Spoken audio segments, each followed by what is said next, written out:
விளையாட்டுத்தனமாவா அப்படின்னு தானே கேட்குறீங்க. நம்ம எல்லாருக்கும் பிடிச்ச கிரிக்கெட் எடுத்துப்போம். வேர்ல்ட் கப் ஃபைனல் மேட்ச் நடக்குதுன்னு வச்சுப்போம். 3 பாலுக்கு 10 ரன் அடிக்கணும். 11 ஃபீல்டர்ஸ், 2 பேட்ஸ்மேன், அம்பையர்ஸ்னு கிரவுண்டில் இருக்க அவங்களோட எண்ணம் எது மேலே இருக்கும்?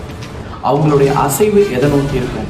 பால் போடுற பவுலரோட கால் அசைவுலேருந்து பாலோட மூமெண்ட், பேட்ஸ்மேனோட மூமெண்ட்டுன்னு சொல்லி கிரவுண்டில் இருக்கக்கூடிய அத்தனை பேரும் ஒரு அலை மாதிரி அந்த என்டையர் மூமெண்ட்டில் கனெக்ட் ஆகிருப்பாங்க. கொஞ்சம் யோசிச்சு பாருங்க. அந்த இடத்துல அதில் இருக்கக்கூடிய யாராவது ஒருத்தருக்கு வீட்டில் அம்மா என்ன பண்ணுவாங்க, வீட்டில் குழந்தைங்க என்ன பண்ணுவாங்க, இன்றைக்கி என்ன சமையல் அப்படின்னு யோசிச்சிருப்பாங்களா? ஒவ்வொருத்தரும் அதி தீவிரமாக அந்த மூமெண்ட்டில் இருப்பாங்க. அதுக்கு பேர் தாங்க விளையாட்டுத்தனம். நம்மளும் நம்ம வாழ்க்கைக்காக செயல்படும் போது இந்த மாதிரி அதி தீவிரமாக விளையாட்டுத்தனமாக செயல்படணுங்க. நம்ம அப்படி செயல்பட்டோம் அப்படின்னு சொல்லி சொன்னால் நம்ம நினைக்கிற